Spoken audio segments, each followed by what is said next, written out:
இஃபான் கதை அப்படின்னு ஒரு கவிஞன் ஒருத்தன் எழுதுறான். ஒரு கற்பனை கதை தான். ஒரு மந்திரவாதி வந்து ஒரு தொடப்பம் ஒன்று கொடுத்துட்டு, இந்த தொடப்பத்தை அப்படி கையை காமிச்சு ஒரு மந்திரம் சொல்லி காமிச்சேன்னா குளத்துல உள்ள தண்ணியெல்லாம் இந்த பக்கெட்டுக்கு வந்துடும், நான் வர்ற வரைக்கும் குளிக்கிறதுக்கு கொஞ்சம் தண்ணி எடுத்து வைன்னு அந்த தொடப்பத்தை கொடுத்துட்டு போறாரு. நல்லா புரிஞ்சுக்கோங்க, ஒரு மந்திரவாதி ஒரு தொடப்பத்தை கொடுத்து இப்படி நீங்க கையை காமிச்சேன்னா ஆத்துல இருந்து தண்ணி வந்து பக்கெட்டுக்கு வந்துடும், நான் வர்ற வரைக்கும் குளிச்சுட்டு இருக்க வரைக்கும் இந்த மந்திரத்தை பயன்படுத்துன்னு ஒரு மனுஷனை கொடுத்துட்டு போயிறாரு. இந்த மனுஷன் எப்படிங்கிறான், தண்ணி வந்து விழுது. அப்புறம் திரும்ப எப்படிங்கிறான், தண்ணி வந்து விழுது. இவனுக்கு ரொம்ப உற்சாகமாயிருச்சு. இவன் மந்திரவாதி சொல்லி கொடுத்த ஒரு இதை வச்சுட்டு ஊத்தி ஊத்தி ஊத்தி மந்திர கூடமே தண்ணிக்குள்ள நடையுது. எப்படி நிறுத்தணும்னு தெரியல. அதை தான் யுவால் நுராரி எழுதுறாரு. செயற்கை நுண்ணறிவு வந்துருச்சு, அந்த நுண்ணறிவே தானே யோசிக்கக்கூடிய விஷயம் வந்துருச்சு. அதுவே ப்ரோக்ராம் எழுது, அதுவே வந்து பிரச்சனைகளை கொடுது. நீ ஆயுதங்களை எல்லாம் அடுக்கி வச்சிருக்க, இந்த ஆயுதங்களை எல்லாம் வந்து எப்படி செயற்கை நுண்ணறிவை வைத்து உக்ரைன்ல போடணுமா, ரஷ்யால போடணுமா, இந்தியாவில் போடணுமா யோசிக்கிற. இன்னும் கொஞ்ச நாள் கழிச்சு அது யோசிக்கும். ட்ரம்போ, மோடியோ, உக்ரைன்ல இருக்கவரோ, புரூடோவோ யாரும் யோசிக்க வேண்டாம். அந்த பாம்பை யோசிச்சு கொஞ்சம் கொண்டு போய் அங்க போட்டா என்ன அப்படின்னு போட்டுச்சுன்னா நம்ம நிலைமை என்ன ஆகும்? அதேதான் அந்த தொடப்பக்கட்ட கதையும். எப்படி நீ தண்ணியை ஊத்திக்கிட்டே இருக்கியோ அப்போ உன்னால கட்டுப்படுத்த முடியாத போது இந்த செயற்கை நுண்ணறிவு அழிவுக்கும் ஒரு நுண்ணறிவாக மாறிவிடுமோ என்கிற அச்சத்தை யுவான் நுராரி கொடுக்கிறாரு. இந்த அணுகுண்டு போடுறது, குண்டு போடுறதெல்லாம் இருக்கட்டும், நம்ம கிட்ட இந்த நுண்ணறிவு என்னெல்லாம் செய்ய தெரியுமா?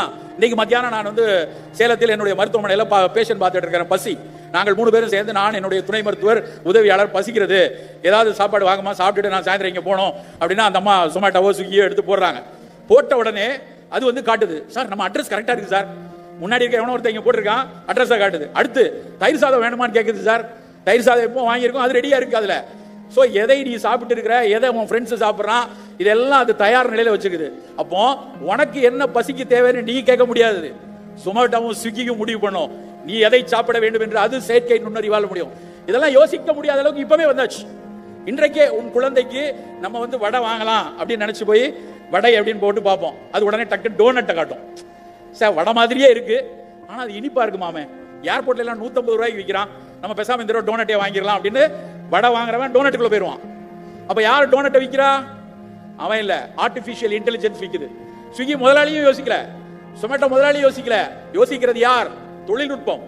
அப்ப தொழில்நுட்பத்தை யோசிக்க வைக்கக்கூடிய அறிவின் கீழ் நாம் எல்லாம் இருக்கும்போது நம்முடைய மூளையால், நம் தேர்வால் எடுக்கக்கூடாத ஒரு சூழலுக்குள்ள போயிட்டு இருக்கோம். நண்பர்களே, அந்த சூழல்ல நம்ம நெல்லிக்காயையும் நம்மளுடைய பாரம்பரியமான விஷயங்களை கதைகளின் மூலமாகத்தான் கடத்த முடியும். கதைகள் தான் வலுவானவை. யுவால் நுராரி அதையும் எழுதுறார் ஒரு சாப்டர், கதைகள் எவ்வளவு வலுவானது, கதைகள் எப்படியெல்லாம் பைபிளை படைத்தது, கதைகள் எப்படியெல்லாம் இஸ்லாத்தை கொண்டு வந்தது, கதைகள் எப்படியெல்லாம் இந்து பிராணத்தை கொண்டு வந்தது அவர் எழுதுறாரு. எப்படி கடத்தப்படுது, அப்படி நாம் நல்ல விஷயங்களை, நல்ல உணவு விஷயங்களை கடத்த வேண்டும்.